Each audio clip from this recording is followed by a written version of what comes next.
अस्सलाम वालेकुम and welcome back to my channel. कैसे हैं सब? ठीक ठाक हैं। आज सुबह का आगाज़ हो चुका है और मैं सबसे पहले किचन में आके ना अपने बेबी प्लांट को पानी देने लगी हूँ, क्योंकि मेरी नज़र पड़ी है आज तो इसमें पानी कम हो गया था। और ये आपको पता होगा, ये मैंने बड़े ही प्यार से और इतने मुझे ये पसंद है ना प्लांट, तो फिर मैंने आजकल खिड़की में रखा हुआ है, थोड़ी सी इसको ताज़ा हवा भी मिले और रोशनी भी मिले और पानी तो फिर मैं देखती रहती हूँ। मैंने सोचा, मैंने कहा आज ना प्लांट से ना दिन का आगाज़ किया जाए। और आज तो बहुत मज़े की ना आपको चीज़ें मैं शेयर करने जा रही हूँ। खाने भी 2-3 होंगे और उसके बाद घर की सेटिंग भी होगी इंशाल्लाह। आप व्लॉग के साथ इसी तरह जुड़े रहिएगा, आपको बहुत इंटरेस्टिंग और मज़े की वीडियो आज मिलने वाली है। और व्लॉग को स्किप ना किया करें, एंड तक ज़रूर देखा करें, ठीक है ना। और अगर पसंद आए तो लाइक एंड शेयर भी कीजिएगा और चैनल को सब्सक्राइब भी कीजिएगा। और माशाल्लाह कमेंट्स भी आप बहुत अच्छे करते हैं और आगे भी कमेंट ज़रूर कीजिएगा। और कोई फ़ीडबैक देना हो या कुछ आपको समझ ना आ रही हो, कोई रेसिपी समझ ना आ रही हो, तो ज़रूर मुझसे पूछिएगा, इंशाल्लाह मैं ज़रूर आपको रिप्लाई करूँगी। अच्छा, सबसे पहले आज मैं लाउंज को शुरू करना है, क्योंकि आपको पता है 3-4 दिन से ना मैंने ना रग्स धुलवाई हुई थी लाउंज की, लिविंग एरिया की, लेकिन ये कि वो ड्राई नहीं हो पा रही थी। हाँ, अच्छा सूखे ना तो उससे अजीब सी स्मेल बनती है। मुझे ये था कि अच्छी तरह ड्राई हो, धूप लगे। तो आज बहुत अच्छी वाली प्यारी वाली धूप निकली हुई थी, प्यारी वाली नहीं, बहुत सख्त वाली धूप निकली हुई थी। तो मुझे ये था कि आज की धूप लग गई है ना, तो अब बस रग्स फाइनल हो गई हैं। लेकिन 3-4 दिन गुजर गए थे, तो 3-4 दिन में ही मुझे लग रहा है कि दोबारा फिर ना गंद भी मच गया है। तो आज मैंने अपने घर को एक दफ़ा से ना रीसेट करना है और इसको एक दफ़ा ऑर्गेनाइज़ करना है समर्स के लिए। गर्मी शुरू हो गई है, क्योंकि अब बच्चे जब आते हैं तो बच्चे आते ही कुछ ना कुछ ठंडी चीज़ मांगते हैं, लाइक कोई शरबत मांगते हैं, कोई पानी मांगते हैं, मिल्क शेक मांगते हैं। तो इट मीन्स के बाहर से, क्योंकि हम लोग तो लेडीज़ घर में होती है ना, तो हमें इतनी वो स्वेयर किस्म की जो हीट फील नहीं हो रही होती। हमें लग रहा होता मौसम बहुत अच्छा है, नॉर्मल है, ठंडा है, तो इसलिए ना हमें इतना फ़ील नहीं हो रहा। लेकिन जब जो बाहर से आते हैं ना, स्पेशली मेल आते हैं या फिर बच्चे आते हैं, तो वो जब बताते हैं ना कि स्वेरिटी क्या है, शिद्दत क्या हो गई है, तब अंदाज़ा होता है कि गर्मी शुरू हो गई है। इसलिए मैंने साथ साथ ना अब जल्दी जल्दी से अंकल को कहा है कि आज हल्का हल्का से ना हिला के सोफ़े एक दफ़ा चेक कर लेते हैं, अगर छोटा मोटा गंद हो गया, क्योंकि पंखे चल रहे हैं और जो भी चीज़ होती है ना वो उड़ के सोफ़ों के पीछे ही जाती है। तो मुझे ये था कि एक दफ़ा से सारी ना एक डीप क्लीनिंग तो हो चुकी है, एक दफ़ा से जो कह ले ना एक बेसिक जो चीज़ है ना वो एक दफ़ा साफ़ हो जाए। और पर्दे भी मैंने साफ़ कर लिए हुए थे, सारी चीज़ें साफ़ कर ली हुई थी। अच्छा, मेरे ना माइंड से निकल गया था, आज ना मैंने कोशिश करनी है कि अगर मेरे हेल्पर आ गए ना, तो मैंने पंखों को एक दफ़ा कपड़ा लगवा लेना है। पंखे वैसे मेरे साफ़ सुथरे हैं, आपको पता है मैंने साफ़ किए हैं, रमज़ान से पहले भी करवाए थे, तो इतनी सच मट्टी नहीं है। लेकिन फिर भी एक दफ़ा से ना मेरा दिल ये है कि आज ना लिविंग एरिया और जो घर की चीज़ें हैं ना, उनको एक दफ़ा रीसेट कर लूँ, टोटली कर लूँ, ताकि अब आगे गर्मी है और वैसे भी बच्चों के, मेरे बेटे के फ़ाइनल एग्ज़ाम शुरू हो जाने हैं, तो मेरे लिए वो बिज़ी शेड्यूल जाना है। और अब तो एक हांडी बनाए ना तो गर्मी महसूस होती है। तो लेकिन ये कि आज फिर मैंने ये सोचा है कि आज मैं ना अपने घर को एक दफ़ा से ना हिसाब से, अपने हिसाब से ना, जैसे औरत का एक हिसाब किताब होता है, उस तरह से ना आज इसको सेट कर देती हूँ। साफ़ करके भी कर लेती हूँ, चीज़ों को भी सेट कर देती हूँ। और थोड़ा सा ना साथ हो जाने से ही होता है हेल्पर के, कि उनको भी तसल्ली होती है कि अब बता के बंदा करवा लेता है। अब ये देखें, मैं वही आपको बता रही हूँ ना, हालांकि 3-4 दिन पहले सारी मैंने डीप क्लीनिंग की है, हर चीज़ साफ़ की है, लेकिन रग्स नहीं बिछी हुई थी। और हवा से, पंखे से छोटे छोटे बाल हो गए या छोटे छोटे कचरा है ना, वो उड़ के चला जाता है सोफ़ों के पीछे ना। वैसे तो मैं वीक या वीकेंड पे ना, वीकेंड पे या वीकडेज़ में कभी मुझे जब भी टाइम मिलता है ना, तो मैं लाजमी एक दफ़ा ना ज़रूर ये करवा लेती हूँ ना। लेकिन फिर भी जब आप डीप क्लीनिंग कर रहे हैं ना, या फिर आप रग्स को धुलवाया है, जगह हिलाने वाली बन गई है, तो ज़रूर एक दफ़ा से ना झाड़ू लगवा लेना चाहिए। उससे ये हो जाता है कि आपके हफ़्ता 10 दिन आराम से गुजरते हैं। और अगर डीप क्लीनिंग की हो तो महीना फिर मज़े का गुजरता है। मज़े का मतलब आपको फिर कोई सफाइयों की टेंशन नहीं होती। कोई बेसिक सफाई भी कर जाए ना, मेन सफाई भी कर जाए सामने से भी, तो घर सुथरा ही रहता है। तो आज मैंने ना पूरी तरह से कमर कस ली थी कि आज मैंने ये सारे काम कराने हैं, और मैंने सारे एक एक डिटेल में। और दूसरी तरफ मुझे ये था कि आज मेरे बच्चों ने ना 1-2 फरमाइशी चीज़ें बताई हुई हैं। तो समटाइम मेरे बच्चे कुछ बताते हैं कि मैं पूछती हूँ ना क्या बना लूँ, लाइक हर घर में ये एक सवाल होता है, आज क्या बनाया जाए। एक बहुत टिपिकल पाकिस्तानी सवाल है, आज क्या बनेगा या आज क्या बनाया जाए। तो जब मैं बच्चों से पूछती हूँ, समटाइम्स तो वो मुझे कह देते हैं मामा जो आपका दिल कर रहा है बनाओ, लेकिन समटाइम्स ये होता है कि वो बता देते हैं आज मामा हमें हमारा इस चीज़ को दिल कर रहा है। तो आज मेरी बेटी की फरमाइश सेपरेट है, बेटे की अलग से है। तो मैंने सोचा कि चलें बच्चों को भी आज खुश किया जाए और साथ में घर को भी खुश किया जाए और अपने आप को भी खुश किया जाए। अच्छा, मैं खुश पता कब होती हूँ? जब मेरा घर बहुत साफ़ सुथरा हो या इर्द गिर्द माहौल मेरा बिल्कुल सुथरा निखरा निखरा हो ना, तब मेरे दिल में ना एक अच्छी वाइब्स आती हैं, पॉजिटिव वाइब्स आती हैं। और वैसे भी सुथरे घर से या साफ़ सफाई से किसको मेरे ख्याल से अच्छी वाइब्स नहीं आती, सबको आती हैं। तो कोशिश किया करें अपने घर को, अपने इर्द गिर्द के माहौल को साफ़ सुथरा रखें। अच्छा, मैं क्या देख रही होती हूँ, समटाइम लोग अपने घर से कचरा निकालते हैं, शॉपर होता है या जो भी डस्टबिन होती है, तो उसको ले जा के किसी भी खाली प्लॉट में डाल देते हैं। नहीं, ऐसा ना किया करें। अब तो हर एरिया में, स्पेशली कंटोनमेंट एरिया में, तो एक प्रॉपर गार्बेज वाली गाड़ी आती है और हमारे तो एरिया में तकरीबन हमारे बन जाते हैं 27-28 घर का ये एरिया बन जाता है। तो इन लोगों ने एक गाड़ी सी लगवाई हुई है, गाड़ी वाला आता है, रखी होती है हम लोगों ने बाहर बास्केट, उसमें से उठाता है। और ख़ैर मैंने तो एक परमानेंट ना एक बनाया हुआ है, जैसे वो होज़ी टाइप नहीं होती, इस तरह की बना के उसमें रख देते हैं, तो वो वहीं से उठाते हैं और उसको साफ़ सुथरा करते हैं। और यकीन करिए माशाल्लाह हमारे टाउन में, हमारे एरिया में एक आपको उड़ता हुआ शॉपर आंधी के साथ नज़र नहीं आएगा। और ये गंद, ये कचरा मत इस तरह से डिस्पोज़ करें, इस तरह मत बाहर फेंका करें। हम लोग क्या सोचते हैं, हम लोग क्या करते हैं, अपने घर को साफ़ किया, इर्द गिर्द के माहौल को गंदा कर दिया। नहीं, इर्द गिर्द के माहौल को भी साफ़ रखना हमारी ज़िम्मेदारी है, स्पेशली जो हमारे एरिया हो उसको। अच्छा, हर बंदा अगर अपने एरिया को साफ़ रखना शुरू कर ले ना, तो पूरा का पूरा, मैंने कहती हूँ, शहर साफ़ सुथरा हो जाएगा। तो माशाल्लाह वैसे काफ़ी हद तक सरगोदा ना सुथरा रहता है, साफ़ सुथरा रहता है। तो बस अब जी फ़ाइनल हो गया है झाड़ू, और अब मेरा दिल है कि मैं ना पूछूं अपने दूसरे हेल्पर को कि आज उन्होंने आना है या नहीं आना है।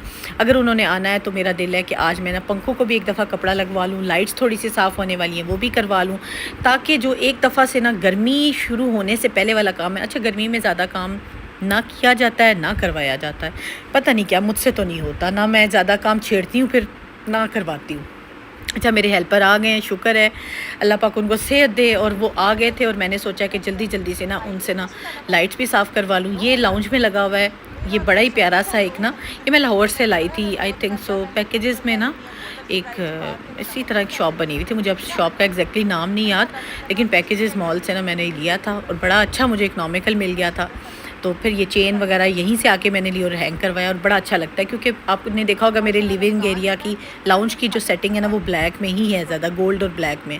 तो लाइट्स इसमें मैंने गोल्डन लाइट्स लगाई हैं, और ख़ुद वो ब्लैक है केज, तो बड़ा ही खूबसूरत सा ना इस तरह मुझे हैंगिंग मिल गई थी। अच्छा, ये थोड़ा सा ट्रिकी है, इस तरह से इसके ना, इसको साफ़ सफाई करते हुए ना बड़ा बारीकी से करना पड़ता है। तो ये साफ़ करवा के, पंखे आप देख सकते हैं, पंखा आपको एक नज़र भी आ रहा होगा, पंखे वैसे बिल्कुल साफ़ सुथरे हैं, लेकिन वो कह लें ना, एक तसल्ली हो जाती है कि चलें पूरा सीज़न आगे चलना है। अगर टाइम मिला, लाइक अब जैसे ईद आएगी, बकरा ईद आएगी, उससे पहले एक दफ़ा हल्की हल्की फिर सफाई हो जाएगी और ये पंखे भी साफ़ हो जाएंगे।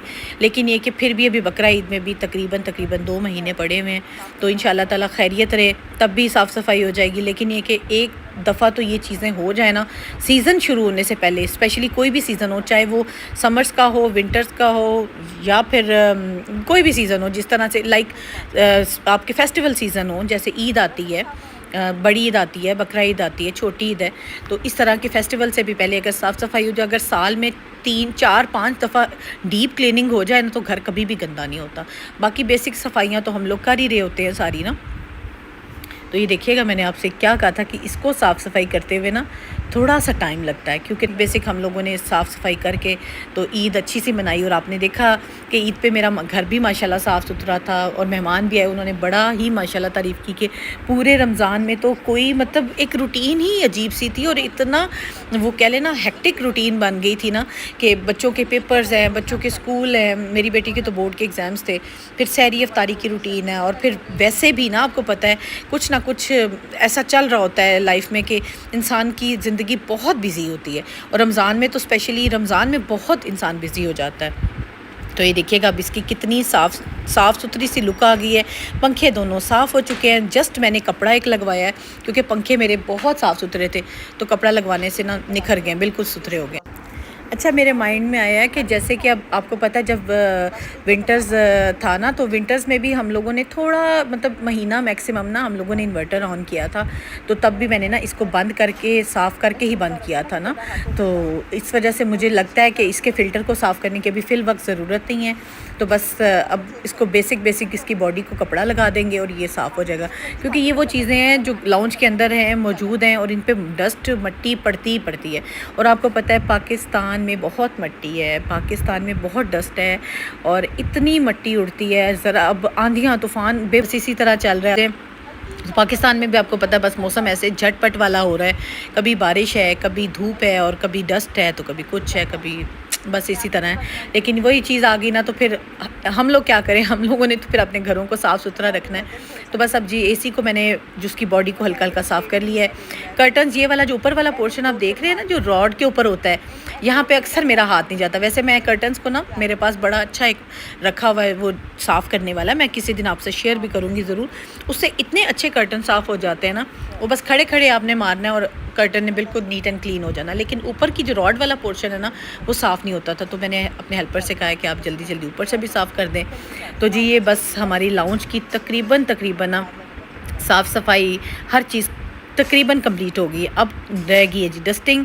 मुझे था कि ये डस्टिंग से पहले ना एक दफ़ा ये पंखे और लाइट्स हो जाएं साफ़, फिर डस्टिंग के बाद ना आपको पता मट्टी उड़ती है, फिर डस्टिंग से पहले ही ये काम हो जाना चाहिए ना।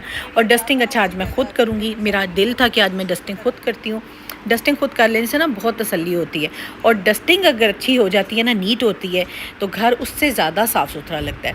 सबसे पहले मैंने सोचा है कि लिविंग एरिया का, लाउंज का ये वाला जो है ना टेबल, ये हर वक्त सामने होता है, इसकी मैं खुद आज सफाई करती हूँ। अच्छा, इसमें आप देख सकते हैं, आपको बल्कि मेरे व्लॉग्स में आपको नज़र भी आता होगा, ये मैंने एक मैट डाला हुआ। टेबल मुझे बहुत पसंद है। ये टेबल मैंने यहाँ पे हमारी एक शॉप है वहाँ से लिया है। तो लेकिन ये कि बहुत ही अच्छा और अच्छा, मैं जब ये ले रही थी ना, तो मेरे हस्बैंड बल्कि कह रहे थे कि मिरर वाला है और ये अच्छा नहीं रहेगा, मजबूत नहीं रहेगा। लेकिन माशाल्लाह माशाल्लाह हमारे घर में बच्चे बड़े हैं, तो इसलिए मसला कोई नहीं हुआ। अच्छा, चीज़ चाहे कैसी भी हो ना, अगर उसकी संभाल की जाए, उसको टेक केयर अच्छे तरीके से, साफ़ सफाई रखी जाए, उसको अच्छे तरीके से इस्तेमाल किया जाए ना, तो काफ़ी ड्यूरेबल रहती है, चलती है। चीज़ें तो चाहे लोहे की भी हो ना, और अगर उसको अच्छे तरीके से इस्तेमाल ना किया जाए, ख़राब किया जाए, तो वो भी तबाह हो जाती हैं। तो ये तो फिर नाजुक सी फैंसी सी चीज़ें हैं। ये टेबल बहुत प्यारा है। तो बस इसको मैंने कहा पहले गीला कपड़ा लगाती हूँ, फिर खुश्क कपड़ा लगाती हूँ शीशे पे, और इसको अच्छी तरह से ना साफ़ करके, ये मैट भी मैंने, आप देख सकते हैं मेरे लाउंज की जो है थीम ही ये गोल्ड और ब्लैक में है। तो बस जल्दी जल्दी से मैंने कहा ये सारी चीज़ें साफ़ करती हूँ, रखती जाती हूँ। और ये ट्रे मुझे बहुत पसंद है। इस ट्रे में ये हो जाता है कि जो ज़रूरत की चीज़ें ना, जो लाउंज में हमें ज़रूरत होती है, लाइक जैसे मैं बैठी हूँ फारिग, तस्बीह करनी है, सारी तस्बीहां इसमें मैंने रखी हुई हैं। ये छोटी छोटी कैंडल्स और इस तरह के डेकोरेशन, रिमोट हो गया, ये इस तरह के आप ट्रे ना लाजमी टेबल पे रखा करें। उसमें ये हो जाता है आपके रिमोट, आपकी एक्स्ट्रा जितनी चीज़ें जो आपको ज़रूरत होती है, ना कि इधर उधर फेंकी हुई हो या मैस पड़ा हो, मतलब एक गंद सा क्रिएट किया हो, तो बेहतर होता है कि एक ऐसी ट्रे या ऐसी कोई चीज़ बन जाए ना, जिसमें आप सारी चीज़ें ना एक जगह पे रखें, और अच्छी भी लगेंगी, खूबसूरत भी लगेंगी, एक समझ लें एक डेकोरेशन भी बन जाएगी, और चीज़ें भी ऑर्गेनाइज्ड होंगी ना। तो ये एक टिप थी जो मैंने कहा मैं अपनी सारी यूट्यूब फैमिली को देती चलूँ, कि मैं इस तरह से ही करती हूँ कि जो चीज़ें मुझे जहाँ पे रिक्वायर्ड होती है ना, मैं उनकी एक छोटी सी ना बास्केट या एक ट्रे या इस तरह से बना लेती हूँ, ताकि मुझे वो चीज़ें एक तो वहाँ पे इकट्ठा मिल जाएं, और दूसरा ये कि मैस क्रिएट ना हो और ऑर्गेनाइज रहें चीज़ें सारी। तो बस अब साथ साथ डस्टिंग भी हो गई और साथ साथ आपसे गपशप भी हो गई। अच्छा, ये तस्वीरें देखें मेरी घर में, माशाल्लाह माशाल्लाह से जब हम बैठते हैं ना, तो हम चारों ही बैठ जाते हैं तस्बीह करने के लिए। तो मेरे बेटे को कोई तस्बीह, मतलब अच्छा माशाल्लाह से अच्छी तो सारी तस्बीह होती हैं, लेकिन कलर होता है ना, समटाइम बच्चों को कोई कलर अट्रैक्ट करता है, या कोई जैसे इसके होते हैं मोती होते हैं वो अट्रैक्ट करते हैं। तो जो मेरे बेटे को पसंद होती है फिर वही लेके वो पढ़ता है। पढ़ना चाहिए, तस्बीहों से कुछ नहीं होता या उनके कलर से कुछ नहीं होता, लेकिन बच्चों का होता है ना, अट्रैक्शन की बात होती है। तो मैंने ब्लैक भी रखी हुई है, ग्रीन भी रखी हुई है, गोल्डन भी रखी हुई है, काफ़ी सारी, मतलब ढेर सारी यहाँ पे रखी हुई हैं कि जो जिसको दिल करता है ना वो ले और पढ़े। कुछ है कि किसी में 100 दाने वाली भी हैं, इसी तरह से ना मुख्तलिफ़ तरह की मैंने यहाँ पे तस्बीहां रखी हुई हैं। और ये मुझे ना, अच्छा ये मैंने जो बास्केट है ना तस्बीहां जिसमें रखी हुई हैं, ये मैंने ली थी अल-फतेह से, ये मुझे बहुत पसंद है। वैसे इसमें मैं और भी चीज़ें सर्व कर लेती हूँ, लेकिन जब से इसमें तस्बीहां रखी हैं ना, उसके बाद फिर मैंने इसमें कुछ नहीं रखा। मैंने ये सोचा, मैंने कहा ये भी बहुत इंपॉर्टेंट चीज़ें हैं, और ये यहाँ पे भी अच्छी प्यारी चीज़ ही होनी चाहिए। और मेन एरिया, जब घर में कोई एंटर होता है तो ये आपका मेन एरिया बन जाता है, तो इसको अच्छा और प्रेजेंटेबल ही नज़र आना चाहिए ना। तो ये बस अब मेरी डस्टिंग कंप्लीट होगी। बाकी डस्टिंग मैं शेयर नहीं कर सकी क्योंकि बहुत मुझे वो कह लेना जल्दी थी कि मैंने अभी किचन में भी जाना था, खाना भी बनाना है। तो मुझे ये था कि मैं एक दफ़ा सारा ये पोर्शन ना ऑर्गेनाइज़ करके साफ़ सफाई करवा के इसको सेट करके फिर मैं किचन में घुस जाती हूँ, क्योंकि किचन में अगर एक दफ़ा इंसान घुस गया ना तो फिर टाइम अच्छा खासा लग जाता है और फिर ये होता है कि घर पे ध्यान नहीं रहता। मुझे था कि एक दफ़ा मैं ये वाला पोर्शन क्लियर करा दूँ, बाकी रूटीन की सफाई है वो मेरे हेल्पर खुद ही कर लेंगे। अब ये देखिएगा रंग इतनी निखरी हुई साफ़ सुथरी हो चुकी है। 4 दिन इसने लिए, लेकिन ये कि 4 दिन की मेहनत अब नज़र आ रही है कि अब हमारा लाउंज जो है ना वो साफ़ सुथरा ऑर्गेनाइज्ड रीसेट हो जाएगा। और ये रीसेट मैं इसलिए कर रही हूँ ताकि मुझे समर्स में, गर्मियों में बिल्कुल किसी किस्म की दिक्कत ना हो। आपको पता है गर्मी में ज़्यादा काम नहीं होता। कौन सा ऐसा बंदा है जो गर्मी में ज़्यादा काम कर सकता है? मुझसे तो नहीं होता। ना ज़्यादा सर्दी में ना ज़्यादा गर्मी में काम नहीं होता। ऐसे लगता है जैसे बस गर्मियों में होता पानी पिए जाओ, सर्दियों में होता चाय पिए जाओ, और एक जगह पे आप बाउंड हो जाते हो, लाइक गर्मियों में एसी के नीचे और सर्दियों में लिहाफ में रज़ाई के अंदर। तो ये चीज़ें थोड़ी सी हैं। ज़्यादा शिद्दत का मौसम ना किसी से भी बर्दाश्त नहीं होता। मैं इसलिए आप लोगों से शेयर करती रहती हूँ ऑन एंड ऑफ, या अपनी जो रूटीन होती है, ताकि अगर कोई लेट हो गया है या किसी ने अभी इस काम को नहीं छेड़ा तो वो कर ले। क्योंकि आपको पता है मेरा यही होता है कि अब जो हम लोग शेयर करें ना उससे किसी ना किसी का फ़ायदा हो, किसी ना किसी को हेल्प हो जाए, और किस तरीके से मैनेज करना है वो भी आसानी से किसी को भी समझ आ जाए। व्लॉग्स बनाने का ये हरगिज़ मकसद नहीं होता कि हम कोई अपना आप शेयर कर रहे होते हैं। हम लोग आप लोगों से वो रूटीन शेयर करते हैं जो आपके लिए फ़ायदा मंद हो, जो आपके लिए कोई बेनिफिशियल हो, ताकि अगर आप उससे कुछ देखें तो आप उससे कुछ सीखें या उससे कुछ हासिल कर सकें। इसलिए नहीं होता व्लॉग्स के हम लोग कोई अपने घरों की वो कह लें ना तशहीर करनी होती है या घर दिखाने होते हैं। अल्हम्दुलिल्लाह अल्हम्दुलिल्लाह सबके पास प्यारे घर हैं। घर छोटा हो बड़ा हो, सबको अपने घर बहुत प्यारे हैं, और माशाल्लाह से सबको अपने घर प्यारे भी होने चाहिए। तो ये है कि कोई अगर किसी की चीज़ देखकर उससे कुछ सीख लेता है या उस सलीके को सीख लेता है या फिर कोई अच्छी बात उसके समझ में आती है, तो व्लॉग बनाने का मकसद ही ये होता है। तो बस ये अब हो गया लाउंज कंप्लीट। शुक्र है लाउंज कंप्लीट हुआ। और ये एरिया ना मेरे लिए सबसे ज़्यादा प्यारा और कंफर्टेबल एरिया होता है, क्योंकि मुझे यहाँ पे बैठना होता है सारा दिन। ये बच्चों के साथ पढ़ाई का वक्त है, बच्चों के साथ टीवी का वक्त है, चाय का वक्त है। तो यही वो एरिया है जहाँ पे सारा दिन मेरा गुजर जाता है। सारा दिन ऐसे नहीं गुजरता कि मैं यहीं बैठी रहती हूँ। सारा दिन ऐसे गुजरता है कि जब फ्री टाइम होता है, बच्चों के पढ़ाने का टाइम होता है, टीवी टाइम होता है, तो यही एरिया जो है ना मैं यूज़ ज़्यादा करती हूँ। इसलिए मुझे ये एरिया बहुत पसंद है। बाकी ये कि अब किचन में जाती हूँ जल्दी से, बच्चों के लिए खाना तैयार करना है। तकरीबन अब 12:30-1 का टाइम होने वाला है और गैस भी आ गई होगी। यहाँ सरगोदा में पता नहीं डिफरेंट एरिया में क्या क्या रूटीन है, लेकिन हमारे एरिया में 12 बजे गैस आती है। तो फिर मैं उससे पहले ना कोशिश करती हूँ कि एक्स्ट्रा काम सारे समेट लूँ ना।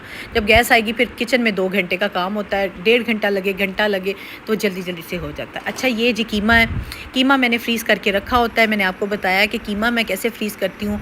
प्याज ले लेती हूँ, लाइक अगर मेरे पास किलो कीमा है तो मैंने आधा किलो प्याज, उसमें लहसुन अदरक डाल के, थोड़ी सी काली मिर्च और नमक डाल के उसे बॉईल कर लेती हूँ। और कीमा जब बॉईल हो जाता है, पानी खुश करके इस तरह से मैं ना कंटेनर्स जो है ना या डिस्पोजेबल जितने भी बॉक्सेस हैं, अपनी घर की रिक्वायरमेंट के हिसाब से कि हम कितने मेंबर्स हैं, मैं कीमा फ्रीज़ करके रख लेती हूँ बॉक्सेस बना के।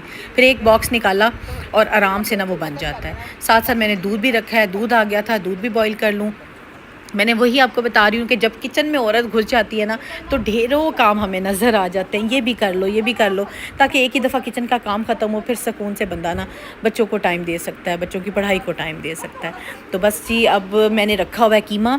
कीमे को ढक्कन दे के इसलिए रखा है क्योंकि उसमें थोड़ी सी बर्फ़ है, आपको पता फ्रीज़ हुआ हुआ कीमा था। तो अब थोड़ी देर में पानी इसलिए लगाया ताकि वो ना डीफ्रॉस्ट हो जाए, क्योंकि ओवन मैं नहीं लगा रही। माइक्रोवेव आपको पता है कि माइक्रोवेव में भी तो वही चीज़ आ जाती है ना, तो बेहतर है कि माइक्रोवेव करने की बजाय थोड़ा सा पानी लगाएं। और कीमा इस तरह से देखिए खुल गया है और कीमा ऑलरेडी गल चुका हुआ है। कीमे में प्याज भी था, कीमे में लहसुन अदरक भी था। लहसुन अदरक प्याज काली मिर्च नमक, ये चीज़ें डाल के मैंने कीमा बॉईल करके पहले ही रखा होता है फ्रीज़र में, और उसके बॉक्सेस बना के रखे होते हैं ताकि मुझे क्विकली हांडी अगर बनानी हो ना तो झटपट में मेरा कीमा रेडी हो जाता है। अच्छा आज मैं सिंपल कीमा नहीं बनाऊंगी, भुना हुआ कीमा नहीं बनाऊंगी, आज मैं बनाऊंगी आलू कीमा। अच्छा जब मैं इस तरह से बॉईल होने लग जाता है ना, जब इस तरह से कीमे की शक्ल आती है, तो उसमें मैं थोड़ी सी दादर मिर्च डाल देती हूँ और फिर उसमें घी डाल देती हूँ। घी है, ऑयल है, आपकी अपनी मर्ज़ी। फिर हल्दी डाली, थोड़ा सा नमक डाला, अच्छा, मिर्च जो है ना, लाल मिर्च वो एहतियात से डालिएगा। अब इसमें मैंने डाला है खुश्क धनिया। मिर्च क्योंकि काली मिर्च डाली थी मैंने जब इसको बॉईल किया था ना, पहले बॉईल करके रखा था, तो मैंने काली मिर्च और नमक थोड़ी थोड़ी क्वांटिटी में डाला। अच्छा, कीमे को ना प्याज, अदरक, लहसुन और काली मिर्च, नमक डाल के मैंने बॉईल करके फ्रीज़ किया हुआ था। जब मैंने निकाला है तो उसके बाद मैंने इसमें दादर मिर्च डाली है, ऑयल डाला है, हल्दी, खुश्क धनिया और नमक थोड़ा सा ऐड किया। अब टमाटर ये मेरे फ्रीज़ हुए पड़े हुए हैं, टमाटर मैंने अब डाला है, क्योंकि टमाटर प्यूरी भी आप लोग यूज़ करते होंगे फ्रेश बना के, लेकिन मैंने बर्फ़ वाले क्यूब्स नहीं होते जो आइस क्यूब्स होते हैं, आइस ट्रेस, उसमें मैंने ना इस तरह से टमाटर जो है ना क्यूब्स बना के रख लिए। आप लोग देख लीजिएगा आपके पास कितना कीमा है या कितना गोश्त आप बनाते हैं, उस हिसाब से ना इसमें टमाटर डालिएगा, ठीक है। मैं 3 डाल दिए, छोटे छोटे थे आइस क्यूब्स, तो मैंने 3 डाल दिए हैं। अब भुनाई शुरू हो गई है। अब जैसे जैसे कीमे की भुनाई शुरू हुई है, साथ ही मैंने दूसरी तरफ रख दिया जो जी मेरे बेटे की फरमाइश है, आज तवा चिकन आज मेरी न्यू रेसिपी है जो मैं आप लोगों से शेयर करने जा रही हूँ। तवा चिकन भी बहुत मज़े का बनना है। कीमा तो मैंने आप लोगों से 1-2 दफ़ा शेयर किया, लेकिन आज कीमे को मैं थोड़ा सा डिफरेंट करने जा रही हूँ। आज मैंने खुश कीमा नहीं बनाना, आज मैंने आलू कीमा बनाना है। आज मेरा दिल कर रहा था कि मैं आज ना आलू कीमा बनाऊँ। मटर कीमा भी बहुत अच्छा बनता है, आलू कीमा बनाऊँगी, लेकिन अच्छा ये जी दही में मैंने सारे मसाले डाल करना एज़ यूजुअल जो मैं मसाले डालती हूँ, मैंने 4 पीस जो है ना चिकन के वो डाले हैं। और अब ये थोड़े से असल में ना हुए हुए थे फ्रीज़, अभी खुले नहीं थे, लेकिन जैसे हमने इसे डालना है ना तो स्टीम ने खुद ब खुद ही इसे खोलना शुरू कर देना, तो इसलिए ऐसा कोई टेंशन नहीं। और मैरिनेट ये पहले होकर मैंने ही फ्रीज़ किया हुआ है। आपको पता है मैंने मैरिनेट जब करती हूँ ना चिकन को, वो मैंने सारा अपने व्लॉग्स में शेयर किया हुआ है इसका प्रोसेस, मैं मैरिनेट कैसे करती हूँ चिकन को, तो इसलिए अगर वो थोड़ी देर नहीं भी खुलते तो कोई इशू नहीं है, ठीक है। मेरा कीमा जो है वो तकरीबन भुना गया। अब मैंने भुनाई के बाद इसमें डाले हैं आलू, आप देख सकते हैं। अच्छा, आलू कई लोग थोड़े बड़े शेप में काटते हैं, लेकिन मैं इस शेप में काटती हूँ। एक तो ये जल्दी गल भी जाते हैं, और दूसरा ये कि ये पता नहीं हमें पसंद है इस तरह से, तो मेरे ख्याल से मोस्टली लोग इसी तरह आलू की शेप काटते होंगे, छोटे छोटे पीसेस में ना, जल्दी गल जाते हैं और मज़े का भी लगता है। अच्छा, आलू कीमा जो है ना इतना मुझे पसंद है ना, बहुत ही ज़्यादा। अच्छा, ये मैंने दही में एक आइस क्यूब डाला हुआ है चटनी का, पुदीने की चटनी डाली हुई है, उसका एक आइस क्यूब मैंने बना के रखा हुआ था, तो आइस क्यूब में ही पुदीने की चटनी जो है ना वो मैं डाल के इस तरह फ्रीज़ कर लेती होती हूँ। मैंने इसलिए निकाल के दही में रख दिया, मेल्ट हो जाए तो चटनी भी। और आपको पता है गर्मी शुरू हो गई है, तो दिल करता है थोड़ी थोड़ी ना चटनी हो, मज़े की चटनी हो। तो ये देखिएगा, आप देख सकते हैं कि चिकन खुल गया है, तवा चिकन जो है वो अपने प्रोसेस पे चला गया है, पक रहा है। अच्छा, आप सोच रहे होंगे मैं इसको तवा चिकन कह रही हूँ, लेकिन तवा तो इसमें इस्तेमाल नहीं हो रहा, लेकिन वो भी आपको बताती हूँ कि इसमें तवा जो है ना वो कब इस्तेमाल होना है और कैसे होना है। क्योंकि बाकी सारा ये कि दही में रूटीन के मसाले डाले हैं, कुछ भी मैंने ऐसा नहीं डाला था। दही में आपके घर में जो बेसिक मसाले हैं ना वो डाल के मैंने ऑयल डाला था पहले, फिर उसमें चिकन और दही वो सारा मिक्स किया हुआ उसमें डाल दिया। अब उसी स्टीम में पकेगा और मज़े का टेस्ट आ जाएगा। फिर मैं आपको बताती हूँ इसमें मैंने और एडिशनल क्या ऐड करना है। ये देखिए ना, दही ने मसाला जो है ना वो ड्राई कर दिया है। ये देखिए इस तरह से पानी खुश्क हो गया दही का, और तकरीबन चिकन भी गलने पे आ गया। लेकिन अगर इसको आपने ज़्यादा मज़े का और लजीज बनाना है ना, तो इसमें आपने टमाटर भी डाल लेने हैं। टमाटर ज़रूर डालिएगा, ये सालन नहीं बनना आपने, अभी शेप इसकी शक्ल मैं दिखाऊंगी आपको, ये सालन नहीं होना। तवा चिकन में टमाटर ज़रूर डालते हैं तो वो उसका टेस्ट इतना मज़े का और आला बन जाता है ना। आप खाइएगा, बनाइएगा और फिर मुझे बताइएगा कि कैसा बना है। अच्छा, मैंने इसमें दही में बेसिक मसाले डाले हैं, वही मैं आपको दोबारा बता रही हूँ कि जो हमने इसमें दही ऐड किया था ना वो बेसिक मसाले थे, जो आपके घर में आपको पसंद है वो इसमें डाल सकते हैं आप। उसमें कोई मज़ाइका नहीं है कि आपने क्या डालना है और क्या नहीं डालना। टमाटर इसमें एडिशनल होते हैं, टमाटर ज़रूर डालने हैं, उससे ये कि टेस्ट इन्हांस होता है। दही और टमाटर जो है ना आपको पता है वैसे ही सालन का टेस्ट बहुत अच्छा बना देते हैं। आलू कीमा जो है वो रेडी होने वाला है। अब मैंने थोड़ा सा पानी लगाया, तो पानी इसलिए लगाया क्योंकि मुझे लग रहा है आलू थोड़े से कच्चे हैं, तो पानी लगाने से ये है कि आलू थोड़े अच्छे और सॉफ्ट और मज़े के हो जाएंगे और मज़े का जो कीमा ना वो रेडी हो जाएगा। दही में मैंने आपको पता है कि पुदीने वाला क्यूब जो है ना, चटनी वाला क्यूब डाल के रखा हुआ है। ये जैसे मेल्ट होता है ये भी मैं आपको बताती हूँ। अच्छा, ये आपके काम में आसानी कर देगा, एक दिन लग के आप इस तरह से काम कर लें, बहुत आसानी हो जाती है। और ये देखिएगा मैंने हरी मिर्चें भी फ्रीज़ करके रखी हुई हैं। अच्छा, मैंने जैसे खोली है ना तो मुझे लग रहा है टिशू आज ना वेट हो गया है इसका, तो मैं टिशू चेंज कर देती हूँ। आप जब भी निकालें, हरी मिर्च हो, धनिया हो, अगर आपका टिशू जो है ना आपको लग रहा है नमी आ गई उसमें ज़्यादा, वो वेट हो गया है, तो आपने उसको चेंज कर देना। अब जितनी हरी मिर्चें मिर्चें मुझे रिक्वायर्ड थी वो मैंने निकाल ली हैं और मैं ना इसका टिशू चेंज करने जा रही हूँ। आप देख सकते हैं हरी मिर्चें अभी भी फ्रेश हैं। तकरीबन 16 दिन हो गए, 15-16 दिन हो गए मुझे हरी मिर्चें फ्रीज़ किए हुए, इस तरह स्टोर किए हुए, लेकिन अभी भी माशाल्लाह से वो फ्रेश हैं और यूज़ होने वाली हैं। तो मैं ना सब्ज़ियाँ इस तरह से एक्स्ट्रा ला के ज़ाया नहीं करती। मुझे होता है कि उतनी चीज़ लाओ जो आपके काम में आए और इस्तेमाल में। अब मैंने फ़्रेश टिशू डाल दिया है, ताज़े टिशू डाले हैं और ये फिर मेरे आगे चल जाएंगे कुछ दिन। बस ये अब मैं आ गई हूँ दोबारा से अपना आपको एक टिप भी दे दी साथ साथ। टिप मैं इसलिए देती रहती हूँ, चीज़ें इसलिए बताती रहती हूँ ताकि ये आपके काम में घर में आसानी हो। अच्छा, मैं अब चटनी पे आऊँ। चाहे पुदीने की चटनी है चाहे धनिया की चटनी है, आपने इस तरह से बना के रख लेनी है, क्योंकि ये आपको, जैसे गर्मी है ना, गर्मी में ज़्यादा काम नहीं होना। अभी भी मौसम काफ़ी बेहतर है, अभी भी आप कर सकते हैं। तो टमाटर प्यूरी बना लें, इस तरह चटनी की प्यूरी बना लें। चटनी चाहे पुदीने की बनाना चाहते हैं, धनिया की बनाना चाहते हैं, वो अपनी मर्ज़ी, जो आपको पसंद है। तो इस तरह से क्यूब्स बने होना, दही में जस्ट आपने मिक्स करनी है। सच में इतनी ज़िंदगी आपकी आसान हो जाएगी ना, आप इस तरह से बनाएं। और गर्मियों में चटनी के बगैर हांडी या सालन नहीं अच्छा लगता, पता नहीं, मुझे नहीं अच्छा लगता। सैलेड हो, चटनी हो ना, तो खाना खाने को दिल करता है और ठंडक रहती है बॉडी में ना। इतनी गर्मी होती है, इस तरह की ठंडी ठंडी चीज़ें साथ में हो ना, चटनी हो या सैलेड हो, मज़ा आता है खाने में ना। तो बस अब चटनी बन गई है, अब मैं इसे फ़ौरी निकालती हूँ। लेकिन साथ साथ मुझे हांडियाँ भी दोनों रखी हुई हैं, तो मुझे ये है कि वो लग ना जाए, क्योंकि हांडी तकरीबन पकी पड़ी है और कीमे में बस आलू ही है कि थोड़ा सा उसकी कसर बाकी है। जैसे गल जाता है तो फिर मैं ना इसमें बाकी चीज़ें भी ऐड करती हूँ, वो भी आप लोगों से शेयर करती हूँ। और मेरा तवा चिकन, उसको देखें उसकी क्या सूरत हाल है। ये देखिए टमाटर जो है मेरे ख्याल से मेल्ट हो चुके हैं उसमें ना। ये देखिए मिक्स करके एक दफ़ा आपको दिखा देती हूँ कि इस तरह की ना जो है ना ग्रेवी सी बननी है। ग्रेवी थोड़ी सी बननी है, ज़्यादा ग्रेवी भी नहीं बननी। सालन नहीं बनाना, ग्रेवी इसलिए बनानी है क्योंकि तवा चिकन में हमेशा ग्रेवी होती है। इतनी ग्रेवी होती है कि जिससे ना वो मज़े का चिकन का टेस्ट आए, ठीक है। अच्छा, मैं चटनी जल्दी से निकाल के फ्रिज में रखती हूँ, क्योंकि चटनी भी मुझे ना ठंडी अच्छी लगती है, और ख़ासकर धनिया या पुदीने की चटनी हो ना, तो वो ठंडी ठंडी ही मज़े की लगती है। तो इसको फ्रिज में रखती हूँ ताकि जैसे खाना खाएंगे तो फिर मैं इसे निकाल लूँगी। तो बेटी में आ गई है घर वापस, वो आजकल जल्दी आ रही है, तो उसने आते ही कहा, मामा अब किचन में अकेली लगी हूँ, मैं आपके साथ हेल्प करवाती हूँ। बेटा भी नहीं आया, तो बेटियाँ तो माशाल्लाह वैसे रहमत होती हैं। अच्छा, अब मैंने हरी मिर्चें काटी हैं, और हरी मिर्चें जो है ना थोड़ी सी मैंने तवा चिकन में डाली हैं, थोड़ी सी कीमे में डाली हैं। और कीमे में हरी मिर्च का जो जायका आता है ना, कमाल का आता है। आप ज़रूर बनाइएगा। मेरे ख्याल से जो देख रहे होंगे उनके मुंह में पानी भी आ गया होगा। ज़रूर ये रेसिपी ट्राई करें, बहुत इंस्टेंट है, बहुत ही मज़े की रेसिपी है। तो मेरे तो बस मुझे तो कमाल की लगती हैं दोनों चीज़ें, इसलिए मैंने कहा आज मैंने अपने बच्चों को समझे एक तरह से ट्रीट दे देनी है। उन्होंने कहा है कि मामा ये चीज़ें हमें बना के दें, हमारा दिल कर रहा है। तो बस बच्चों की फरमाइश पे ये खाना तैयार हो रहा है, और साथ में घर के काम भी ढेर सारे थे जो कि मैंने आप लोगों से शेयर किए, लेकिन माशाल्लाह सब हो गए। अब मैंने डाला जिसमें गरम मसाला, और गरम मसाला मैंने आपको बताया है कि मैं बिल्कुल एंड पे डालती हूँ। इसलिए डालती हूँ क्योंकि जो गरम मसाले का जो जायका है ना या फ्लेवर है, वो मुझे होता है कि एंड पे अगर डाल के आप इसको थोड़ा सा ढक्कन दे देना, तो गरम मसाले का जो टेस्ट है ना, वो उस जो भी पक रहा है ना उसके अंदर जाता है। तो इसलिए जब भी गरम मसाला डालें बिल्कुल एंड पे डालें, और मज़े का खाना आप रेडी करें और ख़ुद भी खाएं और बच्चों को भी खिलाएं। ये थी मेरी आज की रूटीन, होपफुली आपको पसंद आई होगी। बच्चे अब पढ़ने लग गए हैं और मैं उनके पास बैठ गई हूँ, और मेरा दिल है कि साथ मैं चाय बनाती हूँ, चाय को एंजॉय करती हूँ। और ये सारी जो रूटीन है ना, ये गर्मियों से पहले की रूटीन है, इसलिए आप भी लग जाएं और अपने काम ख़त्म कर लें जिस तरह से मैंने अपने ख़त्म करने शुरू कर लिए हैं। इंशाल्लाह मिलती हूँ नेक्स्ट व्लॉग में। अपना ख्याल रखिएगा, दुआओं में याद रखिएगा। अल्लाह हाफ़िज़।